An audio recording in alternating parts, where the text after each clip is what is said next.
everyone, my name is Nasif and today I'm presenting microplastics in the global food chain, emerging risks and solutions. And this video is recorded on 10th July 2024 and currently studying at 11th grade at Notre Dame College, Dhaka. And I was a former debater in Ideal Evening Club, and I also attend Modern United Nations Conference. And I was a national participant in Bangladesh National Chemistry Olympiad.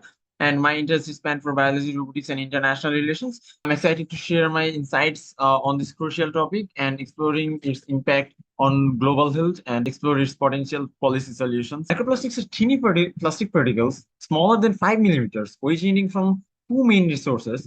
Number one, primary microplastics, which are intentionally manufactured, like cosmetics or any industrial plastic filters, and secondary microplastics, which are formed when larger plastic particles break down in the environment.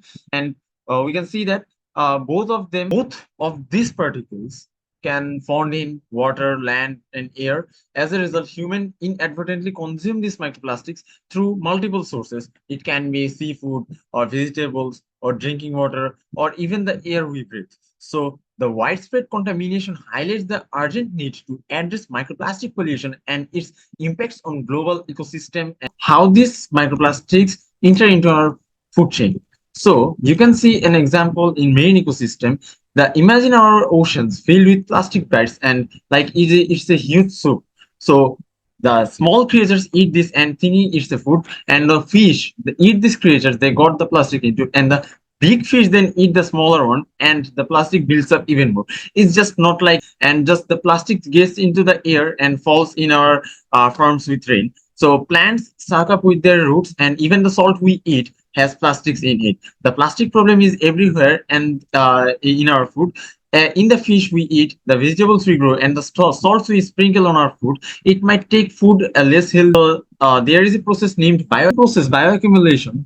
These small, teeny microplastics enter into our food chain, and this just not in the marine ecosystem. And you can also see that it's these microplastics are not in our marine ecosystem. These microplastics are also found in our terrestrial ecosystem.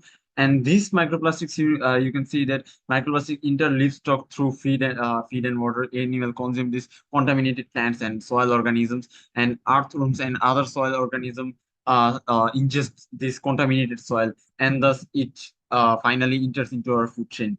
So let's start about the second topic. Then the main concern of our today's presentation is health crisis.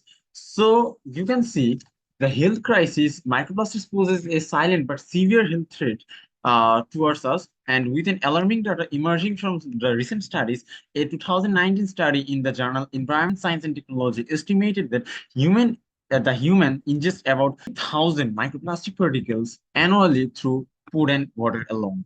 In our digestive system, these particles can trigger inflammation. A 2021 review in the Journal of Hazardous Materials linked microplastic exposure to an increased risk of inflammatory bowel disease. So, my respiratory risks are also equally concerned. 2020 study in Science of the Total Environment found the indoor air contains up to 560 microplastic particles per cubic meter, potentially exacerbating conditions like asthma. Moreover, plastics act as a carrier for toxins. Research published the Environmental Health Perspectives in 2020 and showed that a single microplastic particle can absorb up to 1 million times more than toxic chemicals than the surrounding water. Endocrine disruption is another major concern. A 2023 study in Nature Reviews Endocrinology reported that certain plastics can leach chemicals that mimic hormones, potentially affecting reproductive health. In fact, the study of 17 women found microplastics in 4 human placentas, raising concerns about the fatal exposure. These statistics underscore the urgent need for further research and action to address this pervasive health threat.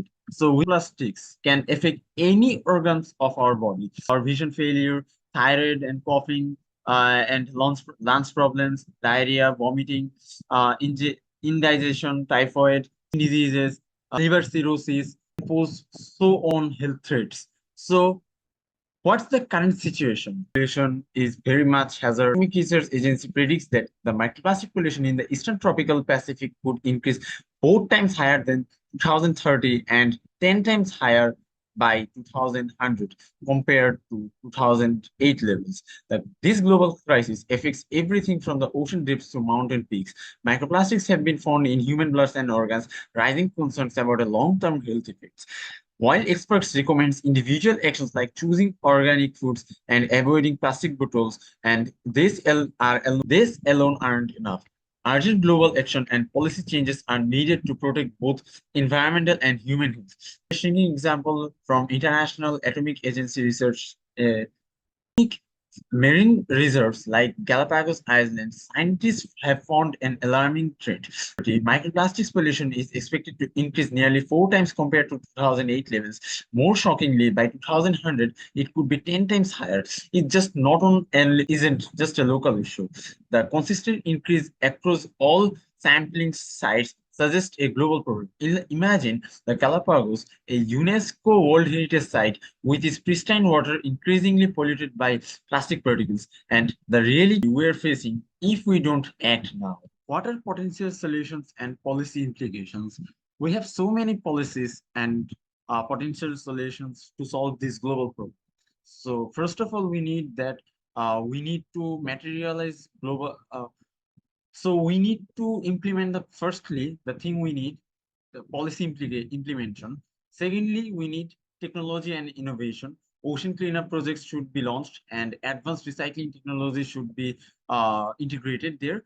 And thirdly, a private sector should be engaged there. And fourthly, the most important things we need research and development, and we should use biodegradable alternatives. And we should also need so many researches on environmental impacts and the things we mostly needed or the things we mostly needed to concern is waste management.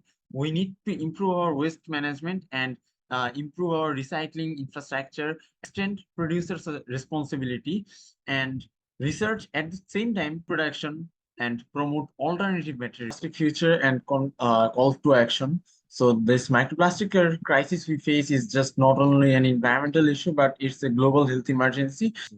So that was all about it. And this is the references that I have used for this presentation. To thank the Global Health Leaders Conference for making this opportunity and my audiences for dedicating their valuable time to this presentation. Thank you. And it's me, Nasif. Feel free to knock me at Gmail. And that's all about it.